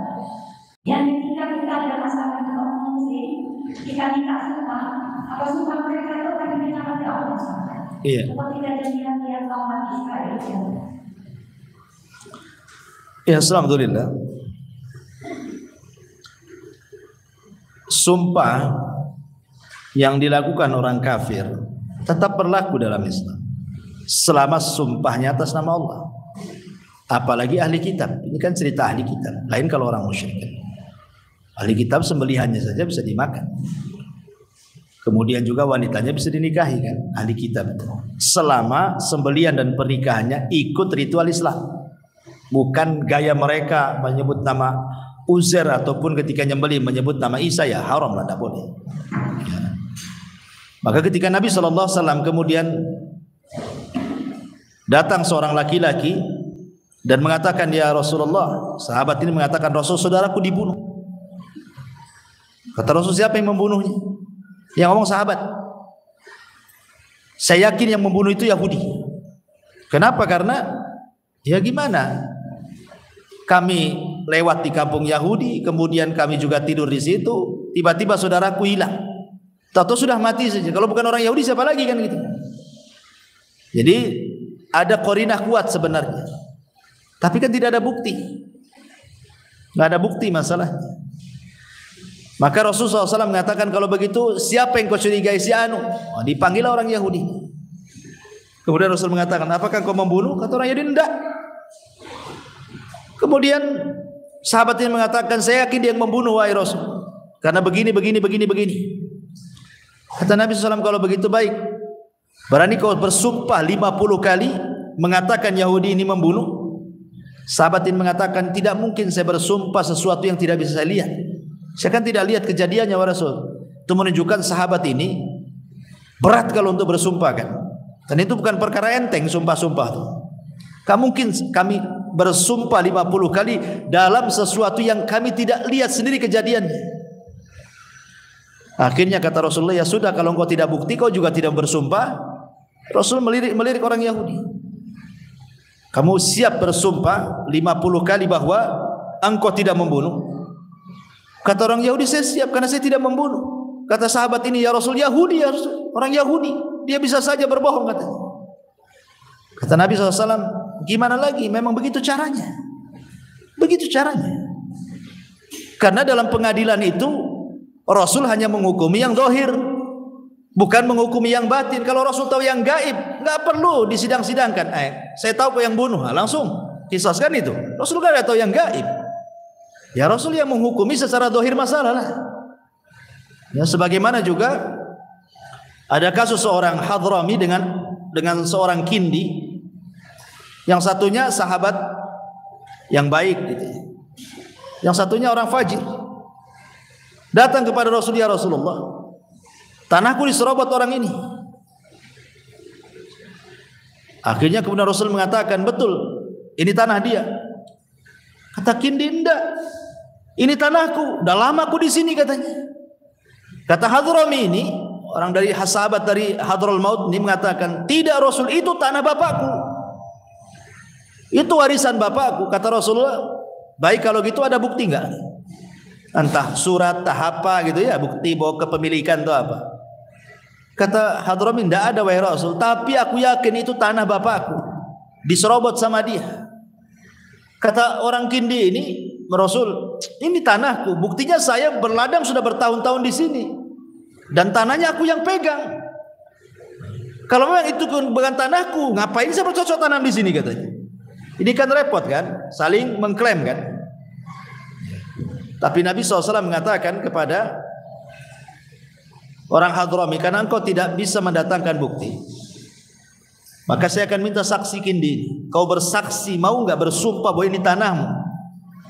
Kenapa Rasul mengatakan seperti itu? Karena tanahnya dipegang dia kan. Sementara yang ini ngaku-ngaku itu tanah bapaknya. Ketika Rasul mengatakan kepada si Kindi, kau siap bersumpah, yang Hadrami mengatakan, Rasul orang fajir orang itu, dia mau sumpah aja bisa. Kata Rasul, ya gimana lagi? Begitu caranya dalam keputusan. Akhirnya memenangkan Kindi kan. Lihat dohir masalah kan. Tetapi kemudian Rasul mengatakan, ingat, kata Rasul di ujung hadis, Rasul mengatakan, ingat, sesuatu yang kuputuskan, kalau sampai menyelisih hakikatnya, maka sama saja keputusanku mengantarkan orang ini ke neraka, kata Rasul. Seandainya aku memutuskan sesuatu yang berbalik dengan putusanku, sebenarnya yang benar itu dari Hadrami, yang salah itu Kindi, tapi yang dohirnya seolah-olah si Kindi benar kan itu ya. Padahal itu betul-betul tanahnya Hadrami. Kata Rasulullah, siapapun yang kuputuskan menyelisihi dari apa yang kuputuskan, maka sama dengan kuputuskan dia masuk ke neraka, kata Rasul. Jadi Rasul tidak tahu yang gaib. Termasuk juga orang Yahudi, ketika dia bersumpah atas nama Allah, ya diterima. Gimana caranya? Memang begitu cara keputusan. Soal mana yang salah, mana yang benar, itu nanti urusan Allah lagi, ada kisos pada hari kiamat. Bukan berarti ketika setiap orang yang didolimi di dunia dan dia tidak bisa membalas kedolimannya di dunia, dia tidak bisa membalas di akhirat. Tidak.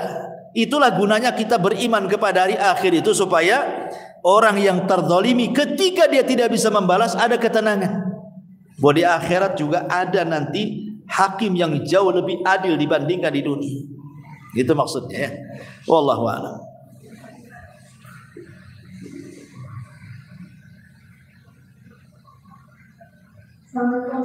Waalaikumsalam. Jadi saya kan sebenarnya saya benar-benar seorang mereka selalu mengimbau. Kemudian saya tidak boleh berbicara tentang dosa. Lalu mereka mengatakan kami sedang tidak menikah, tapi memberi masa Belum paham saya pertanyaannya. Jadi kan mereka menceritakan keburukan orang. Kalau saya nasihati dengan mengimbau, kalau mereka mengelak, mereka bilang sedang tidak mengimbau. Sedang tidak menggibah tapi waspada gitu. Ya. Waspada dari siapa? Dari orang yang digibah. Ya. Tadi kan sudah saya katakan, lihat orang yang sedang digibah itu. Dia orang baik zahirnya atau orang jahat? Kalau zahir orang yang digibah ini orang baik, zahirnya orang baik. Ya namanya orang baik pun tidak lepas daripada kesalahan kan. Sebaik-baiknya orang selain Nabi itu pasti punya salah kan. Tapi kalau secara umum dia baik orangnya. Dia baik orangnya secara umum lah. 70% dia baik, 30%-nya tak baik kan. Zahirnya itu baik. Maka kita tidak boleh menggibah, itu sama dengan membongkar aib namanya. Tidak boleh. Tapi kalau seandainya dia orang jahat, boleh kita menggibah orang jahat itu supaya terhindar dari kejahatannya. Maksudnya zahirnya memang jahat dia. Orang itu jahat sekali gitu. Jadi lihat, tapi kalau 50-50, kita tidak tahu dia orang jahat orang baik, 50% baik 50% jahat gitu. Tetap harus ditutup aibnya, tidak boleh gibah. Nggak ada alasan biar terhindar dari kejahatan. Emang apa kejahatannya? Mungkin antara dia dengan orang itu aja yang punya urusan. Dengan orang lain kan tidak punya urusan kan itu. Kadang-kadang kan hanya hawa nafsu saja. Orang kalau tidak suka dengan orang, ingin ngajak orang juga nggak suka kepada dia atau orang kayak gitu itu dia. Ya sebaiknya ditutup aibnya, jangan diceritakan. Kecuali ada dosa-dosa tertentu yang boleh dibongkar. Contoh namanya orang yang matlul ghani zulmun. Orang yang sanggup membayar hutang, tak mau bayar hutang. Ya, ibu nih umpamanya saya hutangi 100 juta. Ibu kaya. Kapan Ustaz bayarnya? Saya kasih tangguh 1 bulan. 1 bulan tak mau bayar pula. Tapi sudah tak mau bayar, saya lihat kok ganti mobilnya tuh. Kok bisa ganti mobil tapi bayar hutang tak bisa. Nyicil pun tak bisa, itu udah zalim namanya. Orang yang seperti ini kata Nabi, matlul ghani zulmun yuhillu irdahu wa uqubatah. Kalau orang kaya dia sanggup bayar tak mau bayar hutang, halal kehormatannya, boleh digibah. Dan halal fisiknya untuk dipenjarakan. Boleh menggibah orang yang punya hutang itu. Maksudnya seputar hutang piutangnya saja. Jangan pula keluarganya ikut digibah. Jadi kan masalah hutang piutang saja kan, itu saja yang digibah sama kita. Kita katakan sama kawan, nanti kalau si Anu datang pinjam uang jangan kamu kasih ya. Dia masih punya utang sama saya, dia itu sanggup bayar tak mau bayar. Nah, itu kan gibah juga kan. Sebatas ini saja gibahnya. Jangan melampaui daripada kasusnya. Itu halal kehormatannya digibah. Supaya orang-orang jangan tertipu dengan dia, maksudnya gitu. Nah, itu tidak masalah. Ya, tapi kalau yang tadi, ibu sudah benar menasihati dia yang salah supaya orang tidak terkena dengan kejahatannya. Emang kejahatannya apa dulu kan? Dirincilah kejahatannya seperti apa? Apakah dia layak digibah atau tidak kan? Boleh jadi orang ini sedang musuhan saja sama dia, sama yang lain tidak bermusuhan. Nah, jadi jangan sembarang menggibah orang karena bahaya menggibah itu dosa besar. Ya. Orang terkadang itu melihat ada orang yang kayak sekarang ini ada kasus kan di medsos, ada pembunuhan berantai. Ya, siapa namanya itu Pak Wawon CS itu siapa? Ya. Jadi berantai, rasanya kita nengok itu sadis sekali.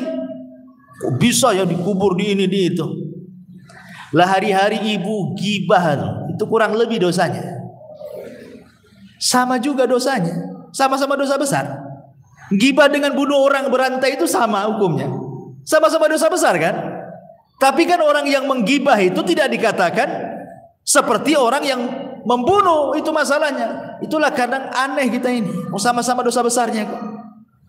Coba kalau setiap orang yang menggibah itu perlakuannya sama dengan orang yang membunuh, sama-sama dosa besar kan? Mungkin takut orang bergibah tuh. Takut dibully satu Indonesia bahwa ibu ini penggibah kan? Sebagaimana pembunuh ini viral jadinya. Tapi malah kemudian gibah ini pula dibuat acara kan? di televisi acara gibah pula. Ya, ngungkit aib artis ini, artis itu, semua tahu semua. Anak zinanya, selingkuhannya, semua dibeberkan kan, semua orang tahu. Sampai orang yang nontonnya pula karena tahu bicarakan pula. Ada yang dukung, ada yang tidak. Buat apa coba kan? Jadi kadang-kadang harus paham bahwa gibah itu dosa besar, sama dengan membunuh, sama dengan minum khamr, sama dengan berjudi. Jadi harus hati-hati, belajar diam ya bahasanya. Wallahu a'lam. Iya.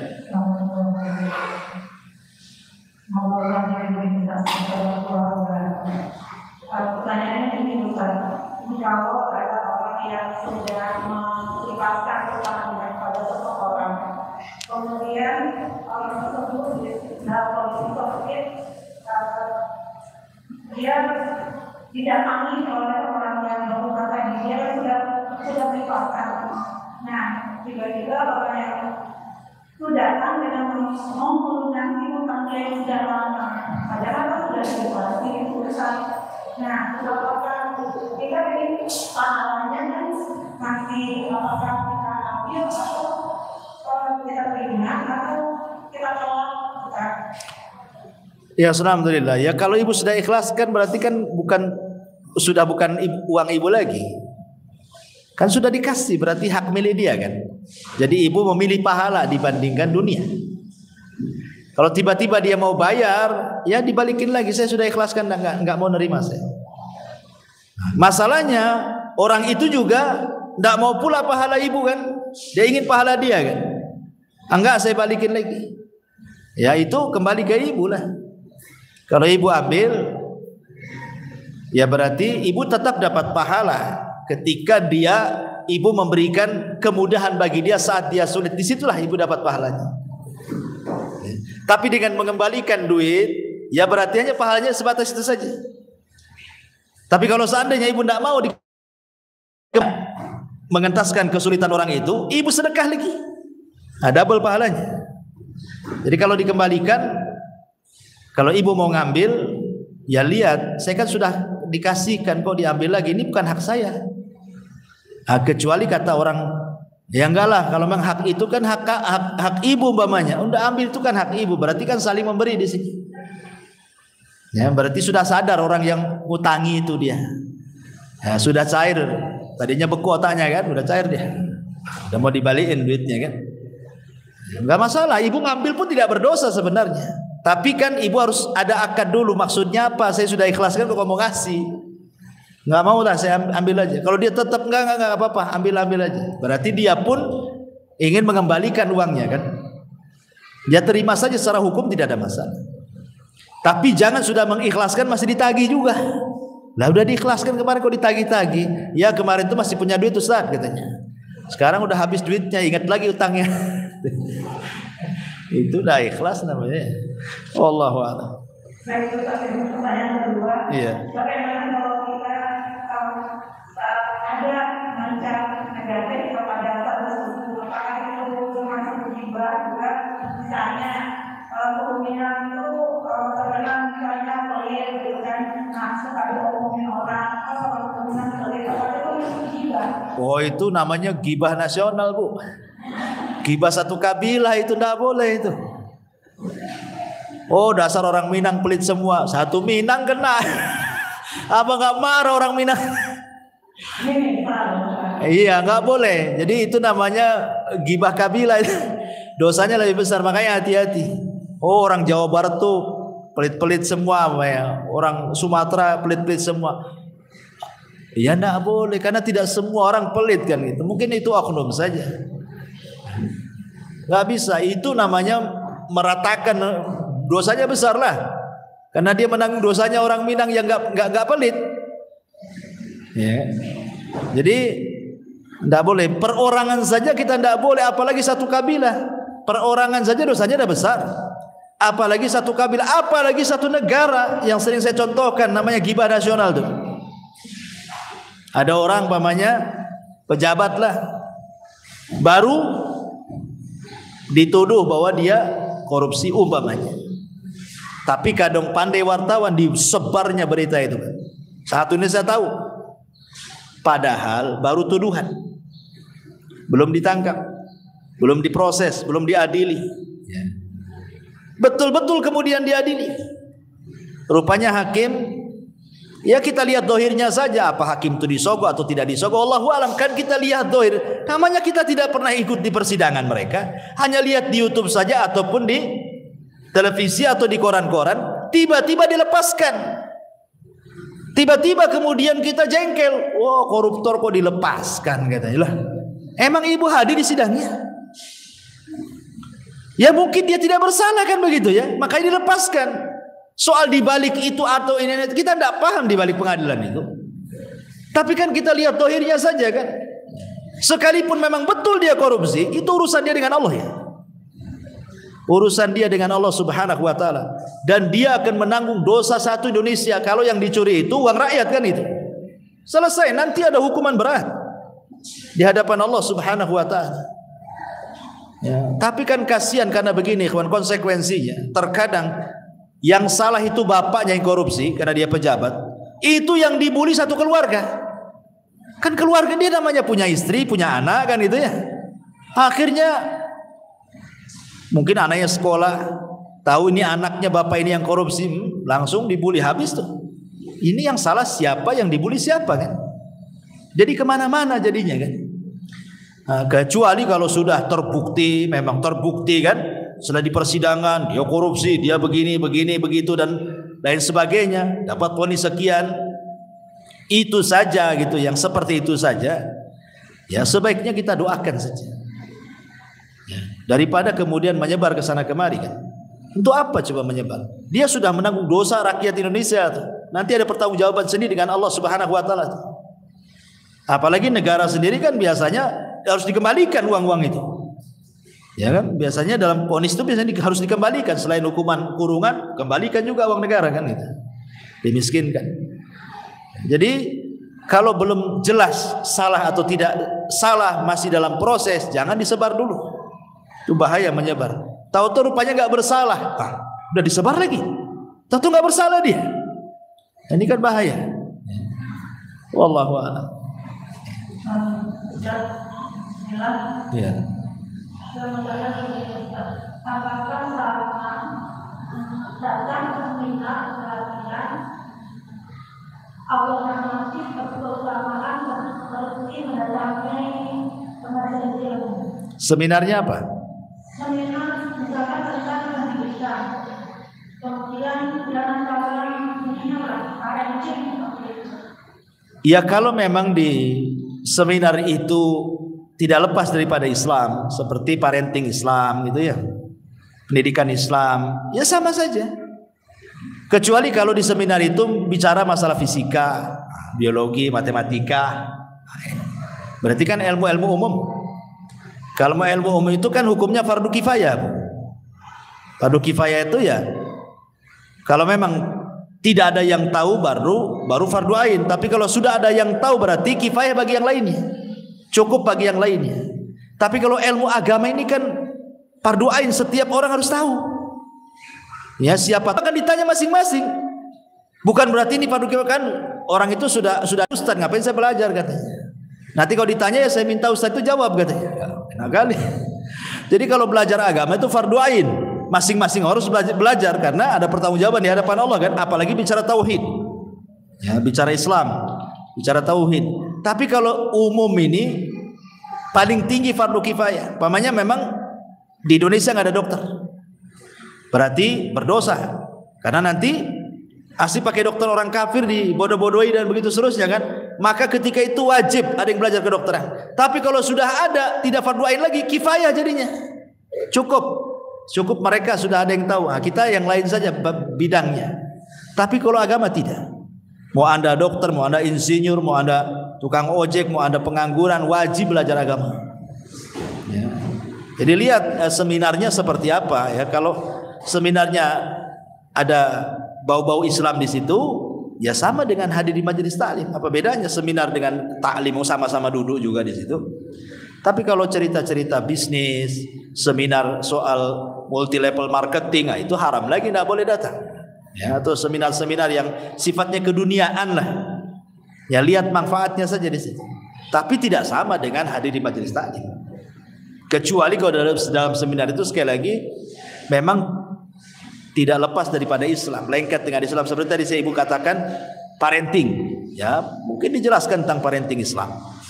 Bagaimana pendidikan Nabi, pendidikan para sahabat dan begitu seterusnya, itu kan tidak lepas daripada Islam juga. Ya sama dengan hari majelis tadi. Wallahu a'lam. Ya. Saya masih bingung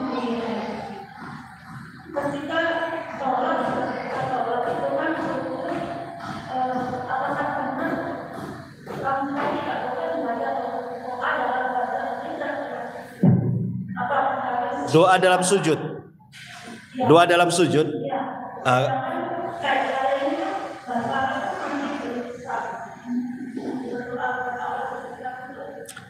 Iya, alhamdulillah. Ulama berselisih pendapat tentang doa dalam solat. Tetapi ulama mengatakan malam yuhsinul qiraah, bagi yang kurang baik yuhsinul arabiyah, mungkin dia Arabnya kurang bagus. Apakah boleh menggunakan bahasa selain bahasa Arab? Boleh, tidak ada masalah. Siapa yang melarang? Enggak apa-apa. Cuman ketika para ulama membahas doa dalam sujud itu boleh dengan bahasa selain bahasa Arab bagi orang yang la yuhsinul arabiyah, bagi orang yang tidak bisa berbahasa Arab sama sekali. Apakah doanya dalam hati ataukah doanya diucapkan? Kan begitu ya? Dulu ya kita juga pernah bertanya kepada para masyayikh untuk belajar di Yaman, ya mereka menjawab doa dalam hati. Karena tidak boleh memasukkan bahasa-bahasa dalam solat itu selain bahasa Arab. Ya. Tapi belakangan saya mendapatkan fatwa kalau tidak salah dari Abdul Muhsin Al-Abbad, hafizahullah ta'ala, kalau nggak salah ya. Saya pernah mendengar di salah satu kasetnya di YouTube itu. Jadi tanya tentang bolehkah membaca doa dengan selain bahasa Arab dalam sujud. Dia mengatakan boleh. Apakah perlu dalam hati? Tidak. Bisa diucapkan. Yang penting yang harus diucapkan, ucapkan dulu seperti Subhana Rabbiyal A'la itu dulu. Itu dulu selesaikan kan gitu ya. Ya, kalau seandainya sudah selesai minimal 3 kali, maksimal tidak ada terbatas. Ya. Baru kita berdoa, boleh dengan bahasa Inggris. Wallahu a'lam. Iya. Ada 2 pertanyaan. Iya. Yang pertama tentang ghibah itu tadi Ustaz. Ghibah itu terhadap sesama muslim yang dilarang. Bagaimana dengan orang kafir Ustaz? Kita menghibah orang kafir. Iya. Pertanyaan kedua? Pertanyaan kedua tentang hadis yang tadi dibacakan. Di situ kan disebut salah satu faedahnya dari berkumpul di salah satu rumah Allah ada 4 keutamaan. Di sini yang dimaksud berkumpul di masjid. Bagaimana kalau seandainya berkumpul di rumah? Oke. Kita mau belajar di kita. Baik. Ya, alhamdulillah, salatu wassalamu ala rasulillah amma ba'd. Tentang menggibah orang kafir tidak boleh, sama juga tidak boleh.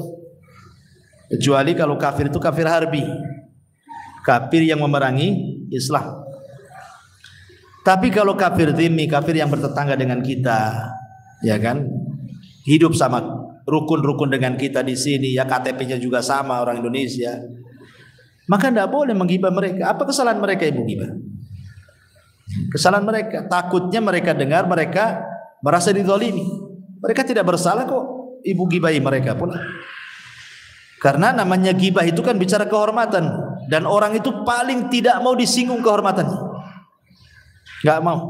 Makanya banyak terjadi pembunuhan itu gara-gara disinggung kehormatan. Orang kalau kehormatannya disinggung dia bisa nekat gitu. Makanya dalam Islam itu sebelum orang nekat melakukan sesuatu dilarang, tidak boleh gibah. Karena gibah itu sama dengan merobek kehormatan orang. Jadi umum gibah itu tidak boleh. Walaupun kepada orang kafir tak, karena begini, doa orang yang dizalimi kata Imam Ibnul Qayyim rahimahullah taala, walaupun datang daripada orang kafir itu mustajab. Kata Imam Ibnul Qayyim, seandainya orang kafir dizalimi sama kita, kemudian dia mengangkat tangannya tinggi seperti ini, maka doanya melesat sampai ke langit. Dan Allah katakan bi izzati la ansurannahu walau ba'dahin. Dengan kemuliaanku akan tolong dia. Tunggu waktunya. Jadi Allah sampai akan berdiri di samping orang kafir yang dizalimi, bukan karena kekafirannya, ingat, bukan karena kekafirannya, tapi karena Allah tidak suka dengan kezaliman dan Allah suka dengan keadilan. Ini di pihak yang dizalimi. Ini bukan bicara kekafiran, tapi dia di pihak yang dizalimi, sementara Allah tidak suka dengan kezaliman. Makanya Allah tolong. Menggibah orang kafir nggak boleh juga, itu sama menzalimi dia kan, gibah kan zalim. Maka sebaiknya tidak boleh, kecuali memang orang-orang kafir yang layak digibah. Kalau dia kafir harbi yang jelas-jelas memerangi Islam kan bahaya tuh, nggak apa-apa kita gibahi supaya orang terhindar dari dia. Ya tapi kalau dia kafir zimmi tetangga kita, apa salahnya kita gibahi dia? Nggak boleh. Ini satu. Yang kedua, kalimat baitun min buyutillah, apakah kemudian mesti dalam masjid? Tidak. Nah, ini kan menyebut dalam bahasa tata bahasa Arab itu apa namanya, tajri majra al-ghalib namanya. Jadi karena umumnya orang bermajelis itu di masjid, makanya Rasul hanya menyebutkan secara umum saja. Bukan berarti kemudian orang yang majelis taklim di kelas atau di mana tidak masuk, tidak. Ini bahasanya hanya berjalan karena umumnya orang berkumpul di masjid untuk belajar.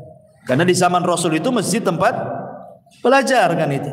Tapi dengan berkembangnya waktu ada kelas-kelas, kadang-kadang di rumah-rumah. Apakah sama? Ya sama pahalanya. Karena teksnya ini fi baiti min buyutillah itu hanya sekedar apa namanya, ya keumuman orang ngaji biasanya di masjid. Rasul hendak bicara soal keumuman saja. Bukan berarti di luar masjid tidak dapat pahala, kalau orang ngaji tetap dapat pahala. Ya, karena teksnya seperti itu. Wallahu a'lam. Ya saya kira cukup. Iya. Kebetulan saya kan seorang perempuan, jadi kadang posisi saya itu suka make-up orang yang misalkan pengantin, orang muda. Jadi yang mau saya tanya, apakah dosa kalau pekerjaan saya ini make-up orang itu dosa? Iya. Soalnya kadang sama suami suka berselisih, jadi sekarang cuma nggak setuju gitu dengan pekerjaan saya, gitu. Makanya saya lebih lagi-lagi tanya sama Ustaz apakah bisa apa kan? Iya. Alhamdulillah, memake upin orang itu ada dua. Ada yang memang untuk tabarruj. Untuk tabarruj itu artinya memang pengantin-pengantin yang ibu make upin itu memang untuk dipajang, dinikmati kecantikannya, ya, dinikmati keindahannya, baik laki-laki atau perempuan. Nah, ini tak boleh. Tak boleh karena tujuannya jelas kan, tabarruj kan. Ya, tabarruj akhirnya kan dinikmati sama orang-orang yang bukan muhrimnya, yang mahramnya yang datang, tamu-tamu undangan, akhirnya nengok juga kan aurat dia. Karena kan kalau make up itu kan mempercantik, lebih cantik lagi dengan make up kan. Jadi orang makin terpesona lah yang datang ke situ. Tapi kalau tujuannya hanya, ya contoh hanya untuk kalangan kalau pengantin ya untuk kalangan akhwat saja. Umpamanya kan ini walimah sunnah lah, dipisahkan yang laki-laki dengan yang perempuan gitu kan. Ya namanya orang mau nikah kan memang seperti itu, ditampakkan kesenangannya kan. Nampak senang dia. Makanya dengan bergaya bagus, dengan make up, ya kalau tidak ada kemungkaran di situ tidak ada masalah, Bu. Karena umumnya make upin itu kalau di pernikahan orang awam ya memang untuk dipajang. Ya, kecuali kita yang udah ngaji mungkin ya. Takutlah kan itu tabarruj depan orang. Jadi kalau seandainya hanya untuk tabarruj, Bu, ibu terlibat tuh dosa di situ. Wa ta'awanu 'alal itsmi wal udwan namanya. Tolong-menolong di atas perbuatan maksiat dan dosa. Nah, ini kan jelas untuk dipajang berdosa. Tapi kalau hanya sekedar di make up ya hanya untuk menyenangkan dia dan calon suaminya yang sedang nikah di situ, ya kan memasukkan kesenangan. Boleh jadi itu sebuah pahala kan gitu. Tapi kalau seandainya tadi, makanya saya tanya, ini untuk apa make upnya? Kalau hanya untuk tabarruj saja sebaiknya jangan. Ibu tolak kan itu. Tanya ini pernikahannya seperti apa? Oh syari'um bagus, ini dipisah, nggak apa-apa. Ibu datang. Oh enggak, ini dipajang kayak ratu dan raja, enggak mau saya. Ya. Kenapa? Gara-gara saya dia cantik jadinya. laki-laki pula nengok dia. Jadi seperti itu. Ya, jadi dilihat ya kegunaannya, karena kan make up ini kan perkara mubah. Perkara mubah. Perkara mubah itu bisa jadi haram, bisa jadi sunnah, bisa jadi makruh, bisa jadi mubah, bisa jadi berpahala kan? Namanya perkara mubah. Namanya make up ini kan perkara mubah. Kecuali bahan-bahannya haram. Nah, lain ceritanya ya. Ada unsur babinya, ada unsur apanya, lain ceritanya kan. Ini kan anggaplah itu barang-barang halal, artinya mubah-mubah saja. Tetapi perkara mubah itu ya tergantung ghoyah tadi. Makanya kenapa wasilah itu menentukan tujuan. Wasilah itu menentukan tujuan. Kalau tujuannya jahat, berarti wasilahnya ikut jahat. Kalau tujuannya baik, wasilahnya ikut baik. Nah, gitu maksudnya ya. Makanya jangan pernah menghalalkan wasilah untuk sebuah tujuan ghayah, kata para ulama. Dalam sebuah kaidah usul fikih itu, ma la yatimul wajib illa bihi fahuwa wajib.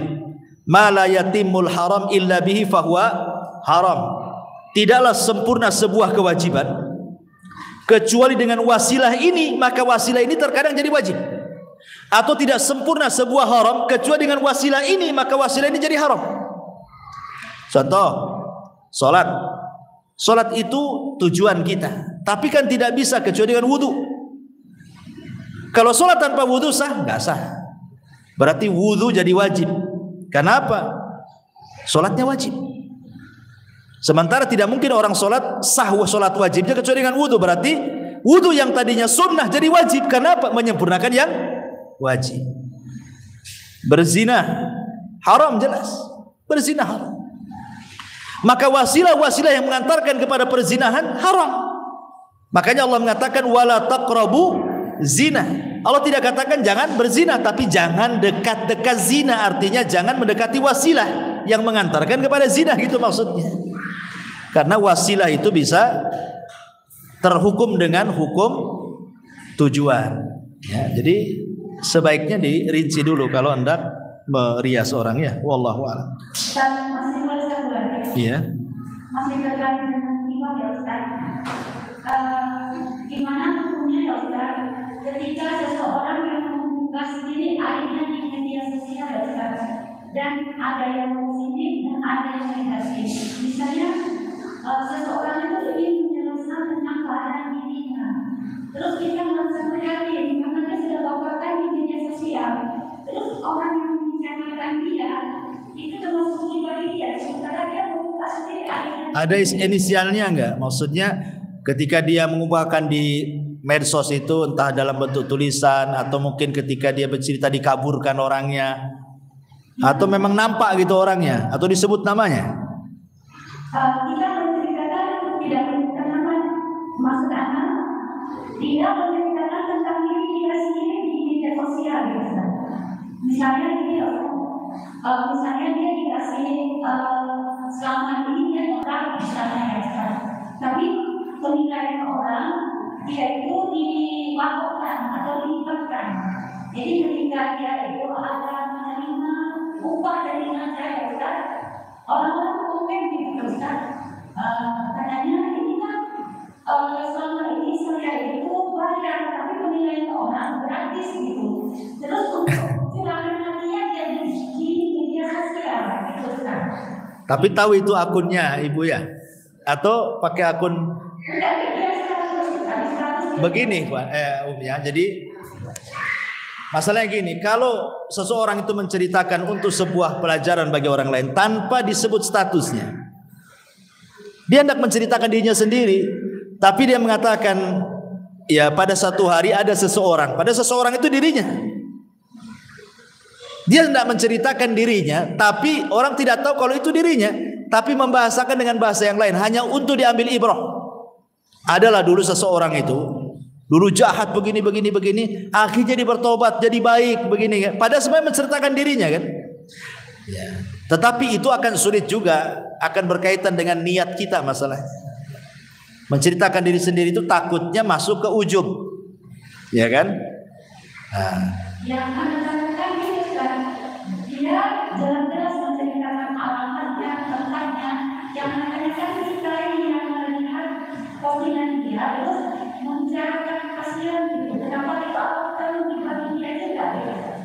Ya nggak apa-apa kalau kita terbaca memang dia kesulitan, ya nggak apa-apa, kita bantu saja. Tetapi bagi dia yang menceritakan aibnya kepada orang lain, itu kan urusan dia. Tapi ibu yang baca statusnya, kok kasihan orang ini, ibu akhirnya tolong kan, ditolong pun setelah betul-betul dicek kebenarannya kan. Bisa saja dia hanya nulis minta begini-begini, padahal sebenarnya tidak seperti itu. Kan namanya penipuan di zaman sekarang ini banyak lewat medsos kan. Ya enggak masalah kan, ibu kan bukan menceritakan. Yang masalah itu kalau ibu kemudian copy paste, menceritakan lagi kepada orang. Nah itulah copy paste yang salah ini. Sekarang ini kan takut begini loh. Di dalam hadis Nabi SAW ketika Rasul itu diperlihatkan azab kubur. Jadi ada salah satu azab kubur yang diperlihatkan Rasul itu, ada orang yang digantung kakinya di atas, kepalanya di bawah. Kemudian di sampingnya ada orang pegang pisau model cerulit bengkok. Kemudian dimasukkan di lidahnya, kemudian diiris sampai tengkuknya. Kemudian dimasukkan ke lubang hidungnya, diiris sampai ke tengkuknya. Kemudian sebelah kirinya juga sama. Tiba-tiba kemudian sembuh lagi, diiris lagi seperti itu. Jadi Rasul mengatakan kepada Jibril, ini hukuman apa ini mahadzan? Ini kenapa orang ini kok disiksa kayak gini katanya kan? Maka kemudian Jibril mengatakan, orang ini yakdzib kadzib hatta balagal ufuq. Karena pekerjaan dia di dunia suka berdusta sampai dustanya itu membumbung sampai ke ufuk, sampai ke langit. Para ulama ini kalau dulu iskal kalimat berdusta sampai ke ufuk ini, tapi hari ini tersingkap hadis itu. Kalau zaman dulu berdusta untuk menyebarkan dusta itu sulit. Belum ada medsos loh ya, belum ada handphone, belum ada apa. Menyebarkan sebuah dusta itu sulit. Mau satu kampung itu sulit gitu kan. Nah sekarang satu tulisan hoax kita sebar, satu klik, satu detik saja satu dunia sudah tahu. Itu kan itu yang dikhawatirkan. Ya, dustanya itu kalau lewat media itu yang temakan korban banyak. Yang terbaca oh iya benar, padahal nggak benar kan? Kan dusta itu kabar berita kan? Ini kasihan dibantu, akhirnya semua orang bantu dia, padahal sebenarnya nggak seperti itu. Ya, itu dikhawatirkan seperti itu. Nah, makanya harus hati-hati. Ya kalau membantu orang, ya seikhlasnya saja. Kalau memang kita masih meragukan betul tak beritanya kayak gini kan? Nah, kecuali tabayun dulu, betul-betul apakah dia orang susah, orang ini sebelum kita share ke orang. Jadi di cross check dulu kebenaran orang yang mau dibantu itu. Jangan hanya melihat saja langsung dibantu, ternyata dia sedang nipu umpamanya. Nah, jadi kan penipuan yang tersebar, penipuan yang terstruktur, ya, pasif masif atau istilahnya itu apa, kemana-mana kan. Nah itu makanya sebaiknya tabayun dulu. Dan menceritakan aib sendiri dilarang dalam Islam. Kullu ummatin mu'afan illal mujahirun. Setiap umatku dimaafkan kesalahannya kecuali orang yang menyebarkan aibnya sendiri. Semua manusia dimaafkan kecuali yang membongkar aibnya sendiri. Tidak boleh. Ya, Allah sudah tutup aibnya, jangan dibongkar. Orang nggak tahu kok ibu punya aib, ibu sendiri yang kasih tahu aibnya. Kan aneh gitu. Allah tutup, ibu buka, kan itu ya. Makanya Allah marah lah kan itu. Semua umatku dimaafkan kecuali orang yang bongkar aibnya sendiri. Naudzubillah. Wallahu a'lam. Saya kira cukup. Subhanaka wa bihamdika asyhadu an la ilaha illa anta astaghfiruka wa atubu ilaik. Wallahu ta'ala. Intinya bahwa tolong berakhlak kepada Allah. Membahas tafsir dari surah Al-Imran. Lahirlah Imam Muslim, Abi Dawud, Tirmidzi, Ibnu Hibban. Jadi ketika Yunus alaihi salatu wassalam terkena undian itu,